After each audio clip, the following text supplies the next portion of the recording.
प्रिय श्रोतागण, एक बार फिर मैं आप लोगों के समक्ष अपनी एक नई कविता जिसका शीर्षक है पिता फादर लेकर उपस्थित हुआ हूँ। आशा है आपको मेरी पिछली कविताओं की भांति यह कविता भी काफ़ी पसंद आएगी। कविता इस प्रकार है। पिता जिम्मेदारियों का पहाड़ होता है। पिता जिम्मेदारियों का पहाड़ होता है, माँ बच्चे सभी का पालनहार होता है। पिता जिम्मेदारियों का पहाड़ होता है, माँ बच्चे सभी का पालनहार होता है। पिता रूपी पतवार ही तो परिवार रूपी नाव को पार लगाती है, तो क्यों कविताएं केवल माँ पर लिखी जाती है। पिता रूपी पतवार ही तो परिवार रूपी नाव को पार लगाती है, तो क्यों कविताएं केवल माँ पर लिखी जाती है। प्रिय श्रोतागण, मेरी इस कविता का यह उद्देश्य नहीं है कि हमें माँ को महत्व नहीं देना चाहिए, बल्कि मेरा यह उद्देश्य है कि हमारे जीवन में माता पिता दोनों का बराबर योगदान होता है, बराबर महत्व होता है, परंतु कहीं न कहीं पिता के महत्व को अनदेखा किया जाता है। इसी संदर्भ में मेरी यह कविता है कि पिता जिम्मेदारियों का पहाड़ होता है, माँ बच्चे सभी का पालनहार होता है। पिता रूपी पतवार ही तो परिवार रूपी नाव को पार लगाती है, तो क्यों कविताएं केवल माँ पर लिखी जाती है। मुझे तो पिता से ही परिवार नजर आता है, माँ भूख तो पिता आहार नजर आता है। मुझे तो पिता से ही परिवार नजर आता है, माँ भूख तो पिता आहार नजर आता है। माँ संगीत तो पिता सितार नजर आता है। मुझे तो हर माँ में पिता का साया नजर आता है, माँ रूह तो पिता काया नजर आता है। माँ वृक्ष तो पिता छाया नजर आता है। मुझे तो हर माँ में पिता का साया नजर आता है, माँ रूह तो पिता काया नजर आता है। माँ वृक्ष तो पिता छाया नजर आता है। दिखता मुझे हर तरफ यही संजोग है कि माँ के हर त्याग में पिता का सहयोग है। प्रिय श्रोतागण,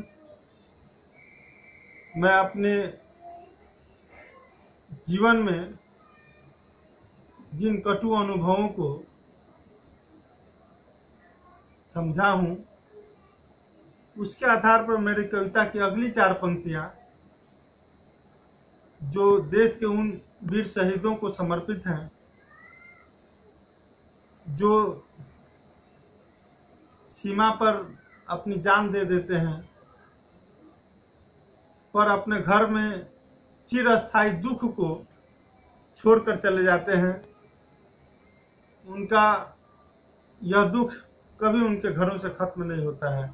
उनकी कमी उनके परिजनों को जीवन के आखिरी सांस तक खलती है।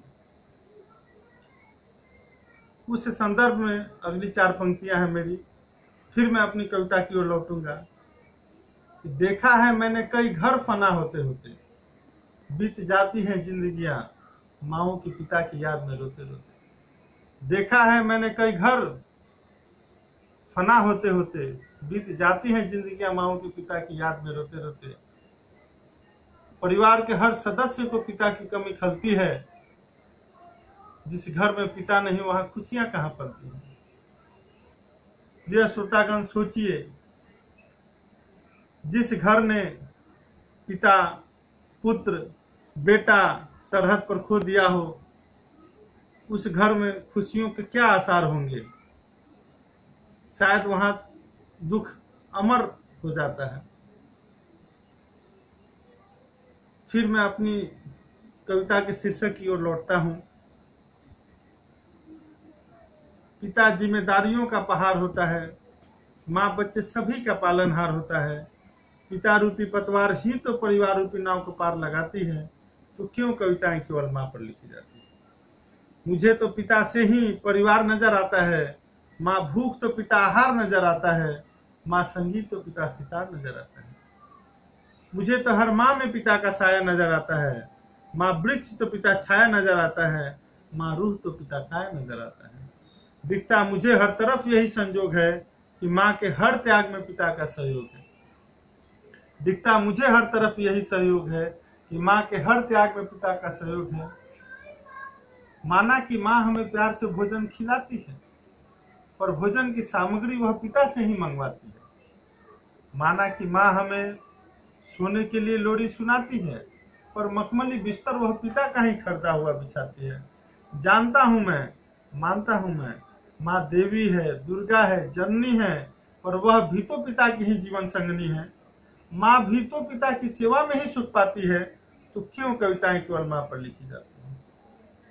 प्रिय श्रोतागण, पिता को माँ भी अपने अंतः मन से चाहती है। पिता को माँ भगवान स्वरूप मानती है, पर उसी पिता को हम अनदेखा करते हैं। माँ ईर्ष्या नहीं करता मैं तुमसे, माँ ईर्ष्या नहीं करता मैं तुमसे, मैं तेरी ही सोच का सम्मान करता हूँ। कहती तू जिसे परमेश्वर है, उसी के अधिकार के लिए लड़ता हूँ। माँ मैं ईर्ष्या नहीं करता मैं तुमसे, मैं तेरी ही सोच का सम्मान करता हूँ। कहीं कविता का गलत अर्थ आपकी समझ में न आ जाए कि मैंने माँ को अनदेखा किया है, इसीलिए मेरी यह पंक्ति है। इसे दिल से समझने का प्रयास कीजिएगा कि माँ ईर्ष्या नहीं करता मैं तुमसे, मैं तेरी ही सोच का सम्मान करता हूँ। कहती तू जिसे परमेश्वर है, उसी के अधिकार के लिए लड़ता हूँ। कहती थी न तू माँ, पिता से ही तेरा आभूषण और श्रृंगार है। अगर पिता नहीं तो यह सिंदूर, यह बिंदी, यह सजावट बेकार है। तो क्यों कोई आंखें पिता को तेरी नजरों से नहीं देख पाती हैं, और तुझ पर सैकड़ों कविताएं, पिता पर एक भी नहीं लिखी जाती हैं।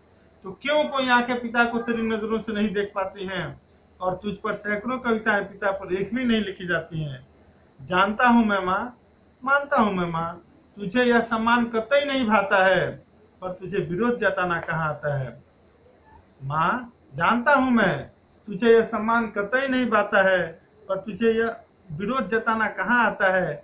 इसलिए इस बार मैंने कदम बढ़ाया है और तेरे पति को अपनी कविता का विषय बनाया है। शायद मेरी यह कोशिश, शायद मेरी यह पहल रंग लाएगी, और अब पिता पर भी कविताएं लिखी जाएंगी, धन्यवाद। प्रिय श्रोतागण, जिस तरह आपने मेरे पिछले कविताओं को सराहा, अपने व्यूज दिए, उसी तरह मेरी आशा है कि आप मेरी इस कविता को भी सराहेंगे, जिसे मैंने अंतः मन से आपके चरणों में समर्पित किया है। मैं, अगर आपका आशीर्वाद मिलेगा, तो इसी तरह अपनी अगली कविता लेकर भी आप लोगों के समक्ष प्रस्तुत होता रहूंगा। धन्यवाद।